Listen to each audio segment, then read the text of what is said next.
Welcome back to another Gaming Memories video. Here we're actually taking a look at a game called Chase the Express. Actually in Japan it was known as Covert Ops Nuclear Dawn, and actually it's an action espionage type game, but it also uses similar concepts similar to the likes of the Resident Evil games, as a lot of the games actually use pre-rendered backgrounds, so you're having to move within camera angles and so forth. But it's a different take on that type of genre, because most of those type of games based off pre-rendered backgrounds usually use the likes of horror based elements, whereas this here is more action orientated, but it has a lot of suspense and different vibes to it as well. It kind of does remind you of those type of games as well, but just there's no like zombies or like mutated monsters or anything like that. So essentially you're actually a security guard with the army, and you're tasked that actually with keeping a high political figure and its train of passengers safe. But the train gets hijacked by terrorists threatening nuclear device detonation and so forth, so they hold everybody on the train to ransom and they kill everybody else. So your job is literally to try and pretty much save the day. Now I remember when this game was actually released, way back, was it 1999, 2000, early 2000, and I'd never heard of this game. I didn't even see anything of it being released, and I remember it was actually a cousin of mine that actually had gotten a copy of it, and he brought it down to the house and he's like, "What do you think of this game here?" And I was like, "Right, this looks cool actually." So I ended up playing it and I was like, Jesus, it's very like Resident Evil. It plays slightly different, the controls are different a little bit, but essentially the premise of the whole playability of the game is very, very similar. The only difference is you're on like a moving train, and it is more action orientated because you're dealing with soldiers rather than dealing with zombies or other mutated monsters. So it is a different concept on it. I know like later on, and like say when going back to even the Resident Evil series, the Resident Evil 0 was a game that was made later on around 2001, 2002, and the start of that game was on a train, so it had a similar type of concept as well. But this here was actually quite unique because the train was actually more of a futuristic kind of security kind of based train, and it was interesting to actually go and explore it, and I instantly actually fell in love with the game. I was like, this is actually really, really good. It took a little while to get used to the controls because it is a little bit different when compared to playing like say other similar games of a similar style. But again, it uses pre-rendered backgrounds and the cameras change depending on where you are on the screen at any given point in time. So it adds to the suspense of the whole atmosphere of the game as well, even though there's no like monsters in the game, but there is a lot of really suspenseful and impactful moments in the game because you don't really know what's coming around the corner. And again, depending on your actions can influence different things as well. Like different triggers will happen at different stages and so forth. But the one thing that was instantly recognisable was the fact is that you had to explore, but you also had to engage with various puzzles and items and so forth, because there was a lot of backtracking. In order to unlock one area, you'd always have to try and do some sort of puzzle or interact with some sort of object or collect a key or a key card or some sort of device that would open up another area. So I actually, to be honest now, that kind of fitted in well with me because I love these type of games anyway, like I was saying, going back to the likes of the Resident Evil games, because that's used an awful lot in that particular genre or game. So this here was very, very similar in terms of how it played. And again, this was a welcome change as well because of the fact that you weren't like fighting zombies, but it was equally as suspenseful, I have to say, even though it was a different take on it. But I just love these pre-rendered background type of games. Again, I know that when you go back to the likes of, like say, compared to modern games, I know the controls can be like tank controls and they can be quite clunky, but for the time they really did suit the whole idea, the suspense and the feeling it gave you that you were limited in how you could move, and you had to really think about what you were doing. in order to proceed and get to the next part. So again, it's like Resident Evil, you could get to certain points where you had certain like areas where you could save your game, store items and so forth, which was really handy because it uses a similar inventory system where you had item slots that you could pick up items, and if it was full then you had to go and remove items and so forth. Again, it was a pretty cool concept actually going around with the train and stuff, and the graphics for the time were actually quite good as well.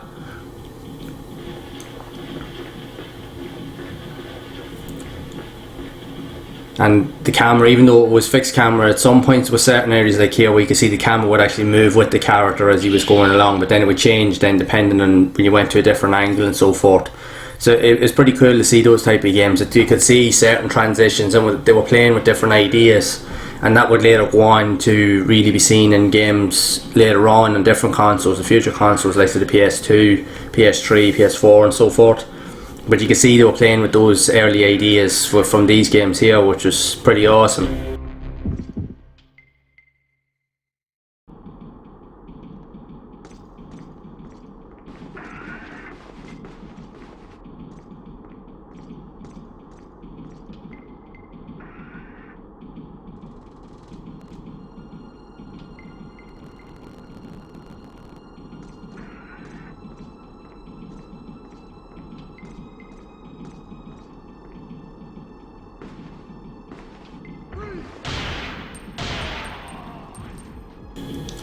Again, as you can see, it had a similar combat system to the likes of Resident Evil, but it also had a pointer-based system, so depending on the colour of the cursor on the screen, the darker it got, if it was more like an orange or red colour, you would do more damage. You could nearly kill enemies with one hit, depending on how close or how far you were away from them, would determine the amount of damage you're doing them. And the fact is you had different elements to the combat. The fact is you could crouch, and like you say, you can duck and you can dive, which was pretty awesome. And you also kind of had stealth kind of tactics as well, where you could literally, like say, shuffle along the floor down on your knees, so you could avoid detection and not make any noise as well. So that added a lot of cool elements to it as well.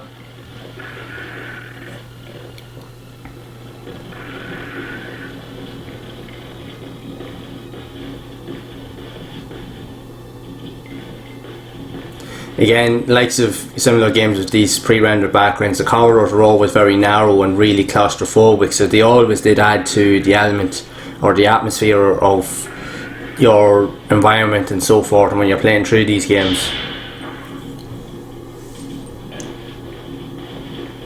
And likes of games that have gone past it, likes of Resident Evil, like I always do mention, it does have a similar characteristic as well, that when you're playing through the game, it has different run-throughs of the story depending on certain choices that you make at different points, or how fast you get to a certain point in the game. You can actually unlock different areas within that game as well, so that you can actually explore them. But if not, depending on your choices, you'll get different outcomes or different endings as well. So that adds to the whole playability of the game. So it actually allows you to keep playing more, which I thought was pretty cool. Because I remember actually when I did play this game, I remember then a few months later then I actually did buy it myself, because I wanted to fully give it a good go and play and try and figure out all the endings in the game. Because I have to say, I actually really enjoyed it. This is actually a really, really good game on the PlayStation, and it's definitely one checking out if you really are into like these old school style pre-rendered background games. Now, it's not a horror game, but again, it does have that kind of espionage kind of vibe to it, but it also has a lot of tension. There's a lot of tense moments in the game as well, and there's a really, really good atmosphere to the game. And one thing I loved about it back in those days, because of the style of the game, it actually felt like, and because it was very action oriented, especially from the start, from the get-go, you actually felt like you were part of an actual action movie.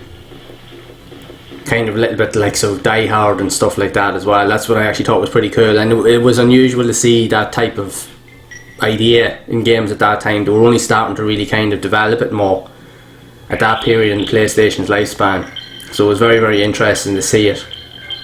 As you can see here, like, you have to pick up certain devices from one area and backtrack to another area so that you can unlock different locations, and again it would trigger different outcomes.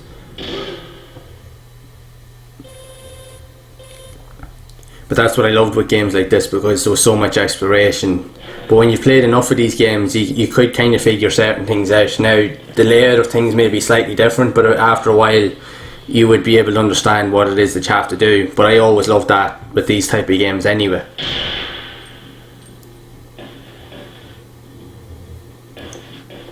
Because essentially what they were doing is they were modelling something that worked really well, and they were just adding their own spin onto it, which I think was awesome. And it's great to see the development and where games were going back then, and it actually has influenced a lot of games, even modern games of today and modern consoles, to start bringing back this style of game, which I think is definitely a must, because there's not enough of these games really being made anymore, and only starting to really kind of get involved in it now, more so in recent years. So I definitely think it's something that is worth exploring in more and more modern times, because these are really, really good games, and these type of games do have a really good, a big cult following as well.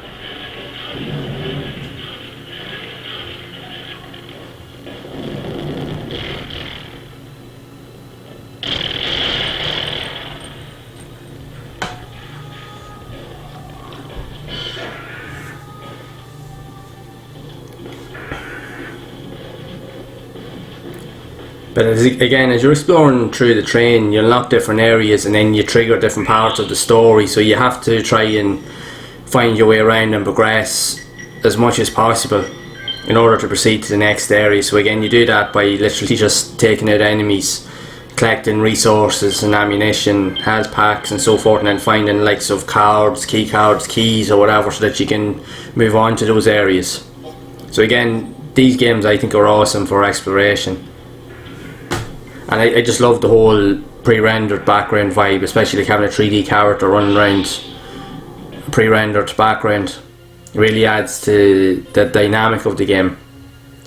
Plus, like I said, the graphics and even the character models in this game were actually very good for its time as well, which was really, really good.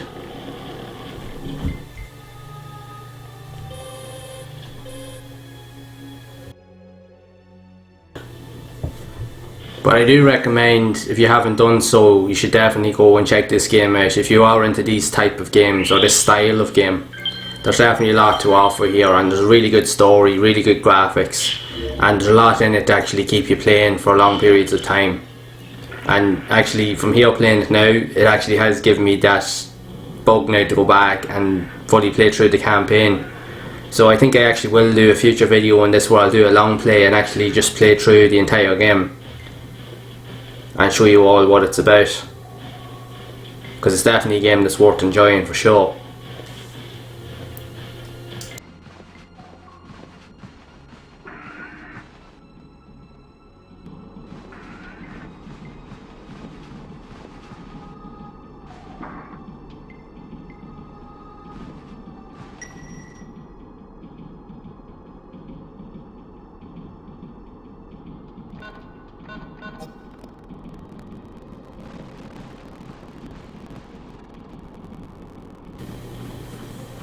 So what are your thoughts of this Chase the Express?